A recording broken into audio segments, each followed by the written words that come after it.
Hey, well, when I started looking in what talk I can do, I was looking for the most boring topic ever and see if I can make it interesting. So then I said, well, let's look in my experience. And there was some thing with Django that I played with a long time ago at a client. Then I started working on a private project.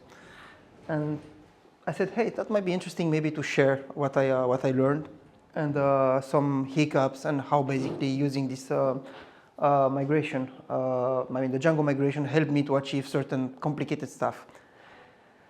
So rollbacks and redos, the Django migration and the fun way to evolve your database. Fun because, well, migrations are boring. I'm Justin, most of you know me. I don't think I need to introduce myself. Let's go to the introduction. Why database schema changes matter? Maybe can we do it like question answer, or maybe I can go through it, doesn't matter. The database changes matter in the first place because you want to keep your code aligned with your database, and you need to version it somewhere, and it needs to be consistent. So for that, you need to use something to maintain your schema. What are the actual problems with the migrations and doing them manually? The first thing that pops in mind is that, well, user can make error, can make mistakes, starting to type things. Take Flyway, for example. You start writing XML by hand. A small typo here and there can happen. And on top of that, manual migration are also time-consuming if you start doing it like that.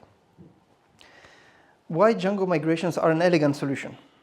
Well, for the first one, Django manages to auto-generate the migrations for you based on your model, or DTO, or DAO, or whatever you call it. And it can handle normal, simple migration where you just add a field or rename something. But it can also handle for you things more complex, like adding default values, migrating data, creating automatic reverse migrations. And I will touch more on that topic later on. And on top of that, it keeps your database in sync, like I mentioned in the first bullet point.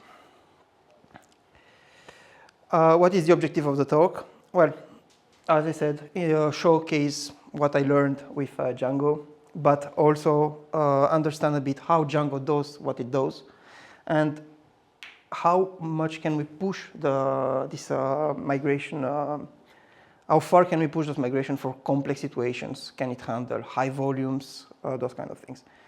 And we'll end up with a real-world example. But first one, what is migration? The definition of a database migration, I think it's quite clear for everyone, just a small refresher.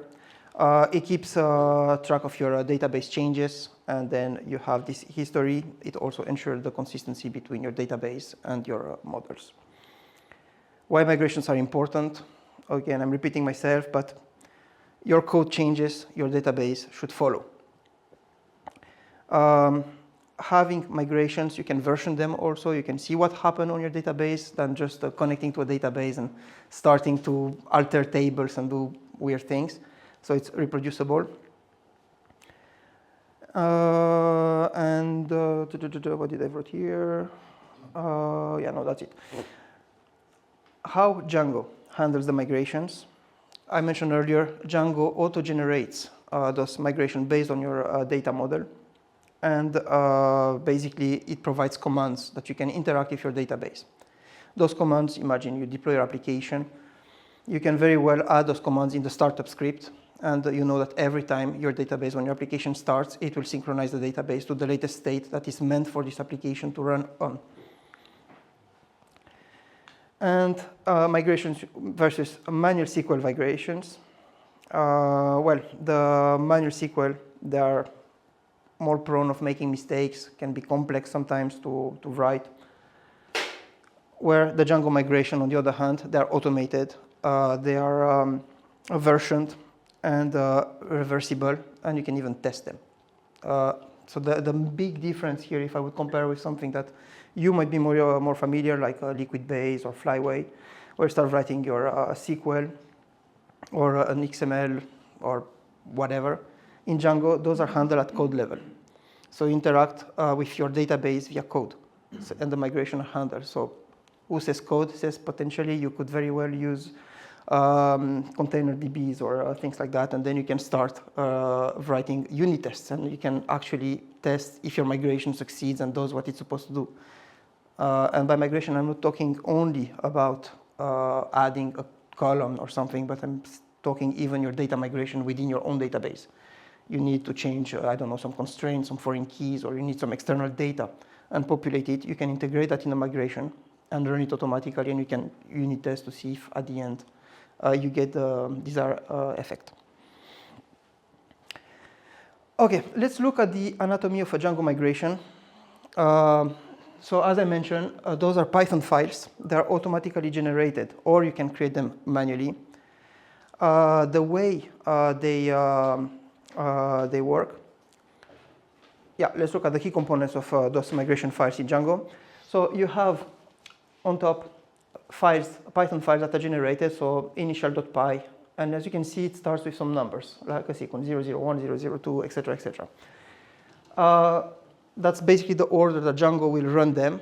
Of course, you reference them like in any other migration framework, like in Flyway, but to keep it nice and easy, and they get auto-generated with some meaningful names by default. So the initial is really your initial migration when you created the database, but then you change a field name. It will give also meaningful names, so you know exactly what's all about, but nothing prevents you to rename them if you want.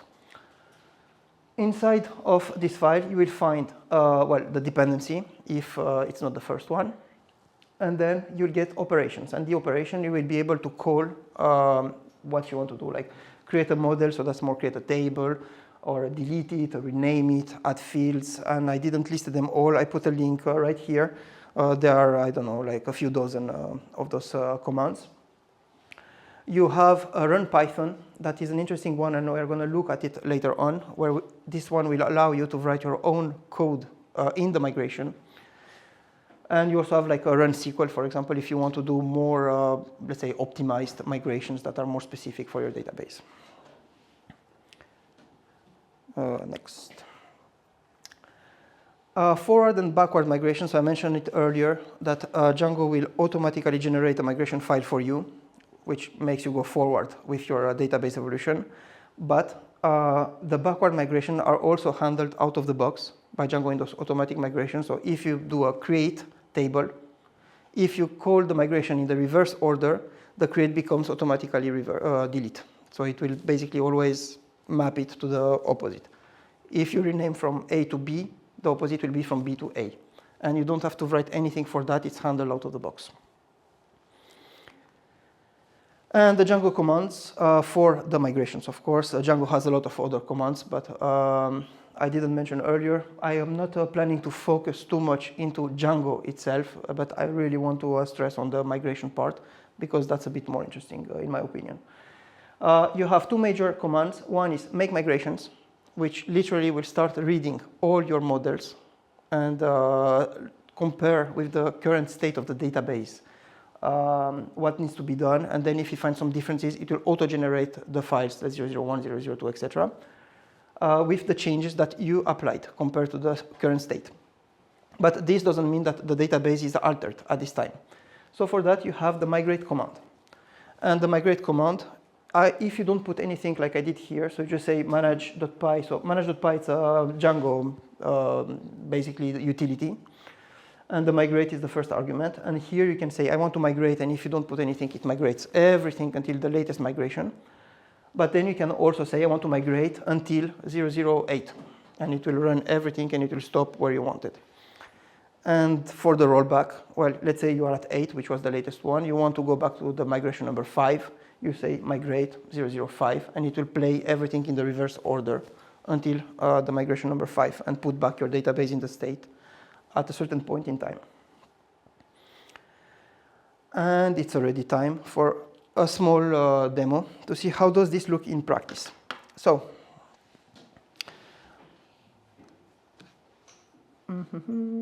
yes. I prepared a very small basic Django project. Let me put it a bit bigger. And let's look at something that interests us. So here I created a model. We have a user. It has one property, name, created at, updated at. And you can see there's already one migration. This one has been auto-generated. You want me to make it a bit bigger? Sure. Let's do that. OK. So come back to the model. It's visible now, right? Yeah. Also at the back? Yeah. Well, look, there sits in front. Please.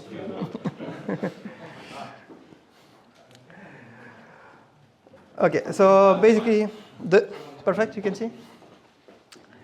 So the user has one property, let's say name, and created out of data. Those are like automatically populated by using those things. So that's in the Django model definition. And as you can see here, there is one migration, the initial one, the 001, that has been created automatically by Django. It's even written on top, generated by Django 5.1.2, the latest version, whatever.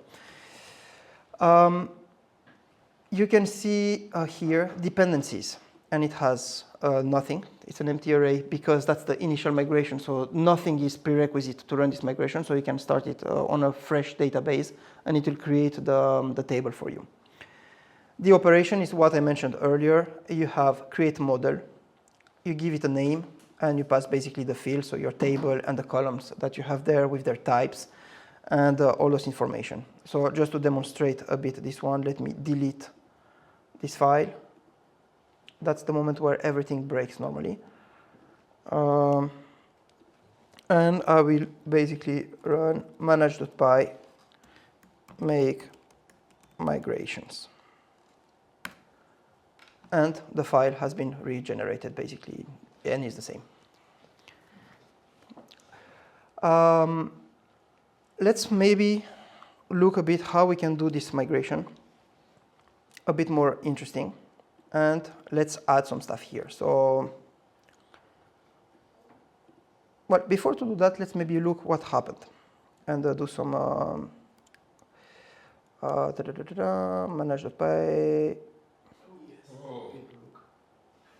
It's the dongle, it's not me. Let's run the server. And if I'm going here, and let's zoom. That's a UI that comes out of the box with Django. You can register your model, and it creates all the CRUD for you. You see here the model that I did. This migration has been applied. And here I can add a user. And let's add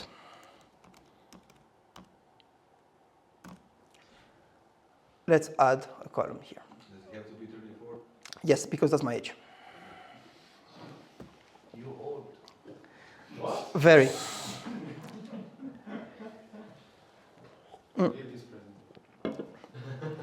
So now, basically, what we do, that was the initial migration, and we have the name that contains we have the name, we have the created and updated one. Let's see. I will not be able to reuse this one without a lot of effort, but no, that's not the right one.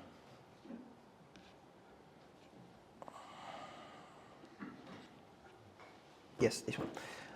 Let's now maybe say that, OK, I went to production with this model, with this data structure. Let's say poor decisions when you started building an application. And then people started putting crap like I just did with comma and then things like that. And then there were automatic flow, and you started to get your database loaded. And now you say, well, maybe it would be better to query on the age or something to not have this, because now it's quite painful. So that's a use case for a migration. So you would want to have something like name and call it last name. And here is the first problem.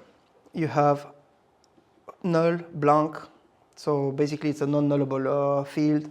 And then we start telling you, if you try to generate a migration now, we said, hey, you already have records in your database. Now you put a non-null value. So you should think about adding a default value. So for that, you can literally add default and put something like that, and can we make it blank? True. With a comma. Okay. So if now I do my make migrations, you will see that it created a second migration here that added a field, and it has a dependency on the initial one, where it created the last name column with a default value and allow to be blank. This one is not applied, so I will have to apply it.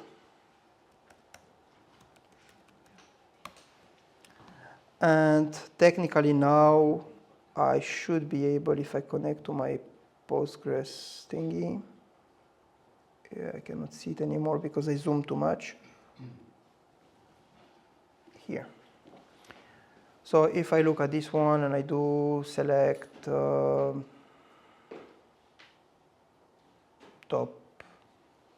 1000, something like that, you can see that now in my database, I cannot see it. Yes, here. Last name has been added with a blank value because that's what I ask, and all the data from the database has been basically just repopulated. So if I had millions of rows, it would have added a blank last name to everyone. Okay, that's not very elegant yet, but we are going to look more in practice. So that was just to show basically how to generate a migration based on your model and to see the changes. Let's look at the rollbacks. What is a rollback? Well, there was a fuck up, then there's a rollback. That's a good one. I put blank on my last name, and actually my last name is not blank. So maybe I want to, and I fucked up the entire database by. So it's not just in blank? No, it's not just in blank. Okay, live and learn, man. So the rollback are basically when you make something bad and you really need to go back to a previous state. But it can also be very useful if you need to undo some unintended things. You run a migration by mistake, or you're doing some tests and you want to go back to a previous state, or maybe you realize that 2 migrations before you did something weird. You want to fix that, and you can bring your database back at the time, fix it, and then continue instead of patching, and sometimes you end up in very dirty states. When do you want to use a rollback? Well, I sort of gave the answer, but there are more things. Well, if you introduce some bugs, for example, with your migration, or you start writing them, you will make some weird schema changes. You need to go back, fix it, and then you can do that. There's also one use case that it happened to use rollbacks quite a lot, was when I was working on the same project with multiple colleagues, and then one is working on a change that requires some database migrations or some evolution of your schema. I was working on another change, and basically I pull the branch, I run it, the migration run, and then my database is out of sync with my branch that I'm working on. So by just running the migration back, you can bring back the application to the database to your version, do the fix, and then you do your merges and stuff later on. It also happens you deploy to lower environment, and you are working on multiple things, and you can break the dev database or something. So rollbacks are very very helpful for this kind of situation. But it can be also automatic, yeah? You put them in your. Happens during You can put them in your pipeline. It can have automatic rollback as well, so it can be. Yeah, that will be in the more complex in the last slide. I will tackle that point. So keep it for the question at the end, please. Oh, that was not a question. Okay, how Django handles rollbacks, I sort of explained it earlier when I said that it's basically just reverting your different commands. And you can use, in this case, I showed you, you can use migrate, and you need to specify the version that you want to do that. And what are the caveats with rollbacks? And this one is a funny one because, well, not everything is easy to roll back. Imagine now you start having data, and now there are values populated, and that's a primary key or something, and you want to roll back. Django will basically start warning you, saying like, hey, what you're trying to do is not possible because there are dependencies and stuff. There is a solution where you can start writing your own function, create temporary tables in your rollbacks, and you can have custom code that will allow you to handle that. Maybe you want to store this data for later on. You do your rollback, you keep that in a separate table, and then you can rewrite the migration and transfer it back. So you can do those things quite easily in Django. And yeah, if you generate a migration that has those kind of constraints, Django will always give you a warning before and give you a choice, saying that your migration, I can go forward, but you will not be able to come back and because of default values and things like that. And it will ask you, do you want to specify a one-time default value for now, and later on is fine, or do you want to do it yourself and rerun your make migrations eventually? Enough theory. Let's look at the rollback, because I did something quite bad earlier, so it wasn't exactly what I wanted. I don't want this one here. So the easy way, like I said, you can basically migrate. And if we look at the at this, I was on the 002, and I want to roll back this this migration here. So you run migrate. You pass the name of the Django app, which is my app I was inspired, and I want to go back to 001. And by running this, basically, it reversed my migration here, which was add field becomes not at the same time. Do you have, for example, you said here 001, that specific state. Do you have that somewhere recorded? That you know how many states you have? In the database, Django maintains its own table with all the migration and the state of the migration. Okay, so you have a version there that yeah. Okay. So you can always extract it from the database to know where you are right now.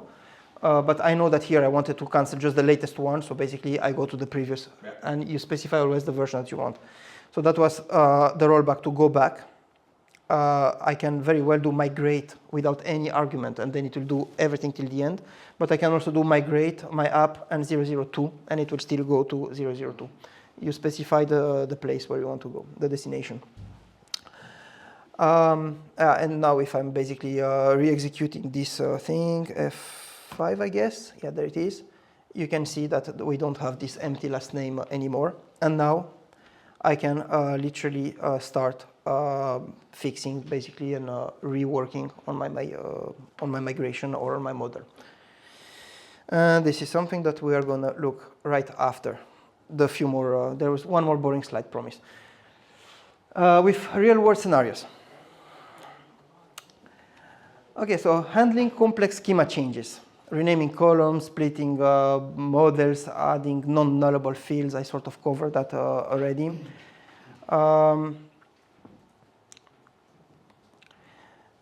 But let's look more at the challenges when you want to do that with larger databases. So now, of course, one record in a database, you do it by hand, probably it will be easier than writing a Django migration. But imagine that now you have millions of records. And you have millions of rows, and you might deal with production traffic on your database, and you want to do those kind of things. So for millions of rows, you're quite some flexible here, because you don't have to do everything in one go. You can start batching your migrations, or let's say you introduce a new field or a non-null thing. You can batch, create groups of migration and do them in transactions, ensure that everything is at the state where it is. You are also able to break down a larger migration in multiple sub-migrations. So let's say you want to introduce a non-null field. Well, nothing prevents you to create first a nullable field without any value inside. Then you start adding the data inside in a second migration, and the third one, you make it non-null. And then you run it in 3 steps. It can be, and you can basically push 3 migration files, and they will run sequentially. And you run them, they're atomic, so if one fails, nothing changes, so you're still safe on that regard. The running them in batches, that also allow, will help you to run a bit the CPU stress on the database instead of spamming the database with all the inserts, and because that's what's happening here. What you mentioned is the batching, and you mentioned a live production database. Yeah. Because that's what you want to do, not screwing up everything. Imagine you block transactions or you block anything because now your database is Can migrating. you schedule that kind of stuff? Well, it's up to you to run it whenever you want. So it will be in your pipeline, and you can integrate this migration run command in your pipeline, for example, and you can run it at night or something. That you can make your schedule internal, that you don't have to involve external tools. Well, I don't think that you can do it. It might be possible to have some cron integration, but those are like Django utilities. You can also call them programmatically. I'm not saying it's a good idea because you don't know that actually. Usually, you want to have control on it. So I'm interested if the tool has that possibility. it should be possible, but that's not something that I would recommend in any case, especially in a production database. You want to sit behind it, and just look at what's going on. Probably you don't even want to run a big migration like this one in one go. You will basically try to run the pipeline multiple times with different migration at different stages, and you know that you're not breaking anything. And then based on the timeline, you can actually use larger or smaller batches because you already know what the load Exactly. My advice would be don't run that in the middle of the day at noon when all the people are using your APIs and stuff like that. But that's common sense at this point. And of course, until now, I just showed the auto-generated Django migrations, but nothing prevents you to add in the migration some run SQL, and you will write more optimized queries where you can handle this a bit in a more efficient way. And you can have this combine of run SQL and automations. And the one ensure no ensure no downtime. I put minimal because there might be some downtime, and you know that in practice is never no downtime. Something will screw up somewhere, and you will end up getting down. But for this one, there are multiple approaches that I would recommend. If you have to, let's say, rename some critical columns or things like that, you don't want to. You are in a state where your application might get out of sync. You can always do a migration where you add a new column, you start copying asynchronously the data to this column, and you don't impact the existing application that already registered on a previous schema. And then once everything is migrated, you have a new version that is Kubernetes on another pod that takes use of the other one, and then you can delete and clean up, do those kind of things. Using blue-green deployment, maybe a database. Let's say you can have multiple database with replicas, and then you can detach one, run it on with a different instance of your application on the replica, and then you run the migration on the newer version. The replica becomes the new main, basically, and once everything is migrated there, you can do a switch. That's also a common practice that you run. Always enable the atomic migration, so either everything goes or nothing. That's also a nice way to fix it. And stay away from peak hours, like I mentioned, when you want to run big, large migrations. And use microservices, so migrate just small parts of your application. Yeah, or move to MongoDB and use the transaction in MongoDB. Kubernetes. Well, Kubernetes for the blue-green, you can have pods that are separated, connecting to a replica or something. You can do it. That was just a keyword, right? Oh, I buried it. And one thing that you can also happen, that might happen, and that is quite challenging, I found it at least using Flyway or Liquidbase with Java. What if I need to migrate my database and now I receive like a CSV file or an API that contains some mappings and stuff, and now I need basically to update my millions of records with some values from an external dependency. Well, in Django it's code, so you can literally make an API call, fill that, put in memory, and start distributing it and filling the values. Or reading from a file, or then, I mean, there are no really limitations. It's how creative you are. Would I recommend it in a migration? Maybe not, but if it has to happen at the startup of the application, there's also the possibility to do something like that. And last but not least, let's look for a more complex migration and maybe try to fix my last name blank. And it was here. So let me go back. Let me delete this migration because it was really bad. Let's go here. I have last name, and actually I also want an age. It will be an integer field. Comma? Yes, thank you. I was checking if you follow. The integer field, can it be null? No. Can it be blank? No, I have an age actually. So I don't have a blank age. And the default max length actually is not required for integer field. And the default, I'm 99 years old at most. So maybe you can filter out later on if you migration fuck up. Yes, of course. So this is still not enough. Basically, this is what we'll do. We just create two new columns on my table with a last name and age, but that's not enough. But let's generate this one from now and make migrations. And let's look at what happened. Well, surprise, surprise, it just added two values. Question. Can you, because you already have in your database all the data that you need to fill these fields, Yes, can you create a pattern? that's exactly what I'm about to do. Then. So I'm gonna get this migration, auto-generated migration file, and I will do migration.run Python. And migration.run Python is taking code and reverse code, so left and back, forward and backward. So the code, let's call it split something. And actually, I can even make it a bit more explicit so you can understand what I'm doing. Split data and a reverse code, reverse function. Join it. Well, it's split in this case. In this case, I'm splitting from. Reverse is joining. Okay. Join that. I like the other one better. Do you feel better now? And here, basically, I just need to define those two functions. Well, sorry, I'm lazy. Actually, I have a cheat sheet. Yeah, I have a cheat sheet somewhere. If I find it.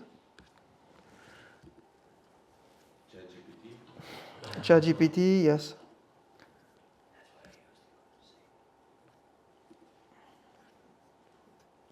I swear I saw it somewhere. I put it on the screen and it disappeared. There it is. Let's just copy those functions. Yeah, sorry, but it's probably going to fail because the name is not correct. Okay, so it's not reverse function, but so we have join data and split.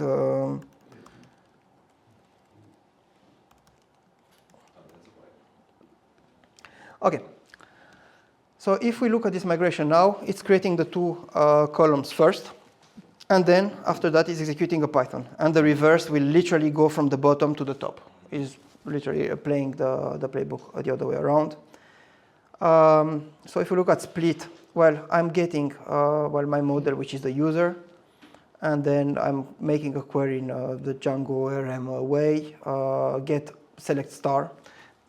I'm not doing a batch now, but imagine that here you can write whatever code you want. And I'm just doing a split on it. I don't put any checks, that's bad, because then I'm getting null pointer exceptions and things like that. So you can add more checks in the future. If you do it in production, don't do that. And for each one of them, I'm putting them in each instance of it, and I'm saving it. I'm not doing transaction. I'm not doing anything fancy here, but that's just to showcase basically that this is part of your migration. And the join data is literally the same thing, but the other way around. It will go here. It will run my command, the Python. So it will get all the records, and then in name, he will reassign name plus last name plus age with a comma separated, and then you save it. And then it will just delete the two others that were left, and then you end up with the initial state. So let's see. If I run this thing, and I go here and I do migrate my app. Well, just migrate, I want to go all the way to the end. Now he did applying the migration, and if I look at this, let me close this one. I don't know if there's a button to refresh it, so I do from here. No, wrong button. As you can see, now the database has been migrated to the right, with the right values inside.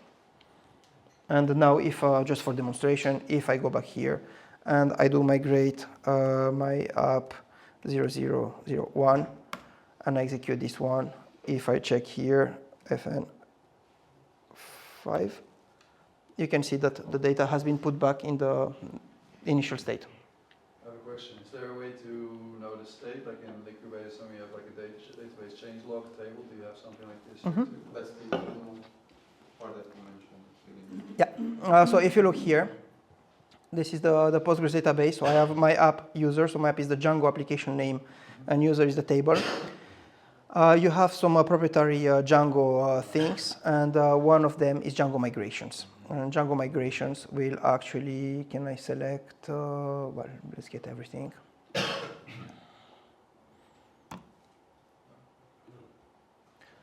And here you can see all the migrations that happened.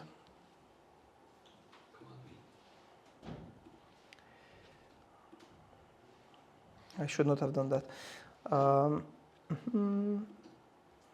But yeah, here you can see all the migration that happened. So you have the initial migration when you started the application the first time. This has been done by the application itself. But then you also have a lot of internal Django things that went through this. And at the end, you can see that my app has been migrated to initial. And then you see at what time and what is the state and what is the latest version. So that's what I mentioned earlier. But Django also maintains its own, using the same framework, basically. It's also maintaining its own table. You update dependencies, or you migrate from an older version of Django to a newer one, or something like that. There will be migration happening in the framework. And they are also registered here.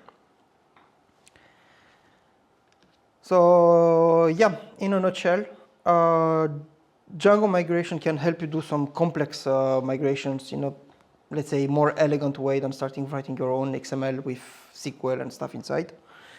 Yeah, I felt like I should share it. So are there any questions?